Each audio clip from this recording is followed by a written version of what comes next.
They're just specifically designed for this type of environment. We're not going to walk outside of here and find this just on the other side of the lag of the moat, which I'm going to talk about in a minute, which is pretty neat too.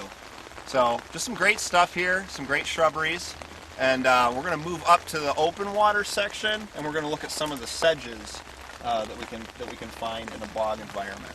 Is that weather-leaf useful for anything? I don't know. Do you know? No, I don't. It's pretty to look at. Freeway sedge. Right here, starting to come up.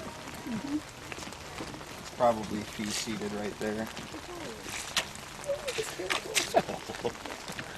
Oh, so this is more of an open water section. We're kind of we're going through that transition now from the bog into the upland woods. So we're going to see more water here around the edge. And that edge of water, or that moat, is called the lag. That's the term that we use to describe that. And most bogs have some sort of a lag around them. Some will be drier, some will be more prominent, some will be wetter, and so on and so forth. But for the most part, they all have them. In this area where we see a lot of the water, we're going to see a lot of different species that we normally wouldn't see further in the bog. We see more of the grasses and the sedges and other things. This is a nice area. It's dominated by sedges and some rushes. And the difference between a sedge and a rush is the best way to tell, just generally speaking, is the shape of the stem. Your rushes are round, so R and R, rushes are round, and sedges have edges. So your sedges will have like an edge to the stem.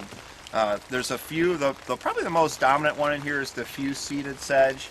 And I think when we walked in, we saw some that might have had some seeds on them. But a lot of these little tussocks here that are growing are your few-seeded sedge. And then if you look down, you'll see some that are starting to grow up, and they're almost spiky. They have 3 leaves that kind of stick out from the sides. That's called three-way sedge. And that's another dominant sedge that grows out here.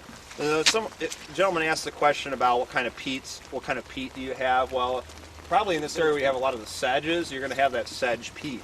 And it all depends, again, what kind of vegetation is being partially decomposed.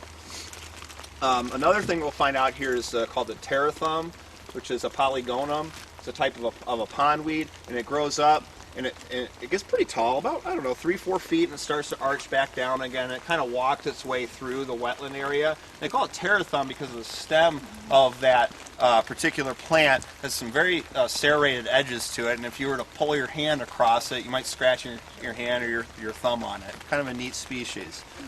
One of the other very interesting species that I always want to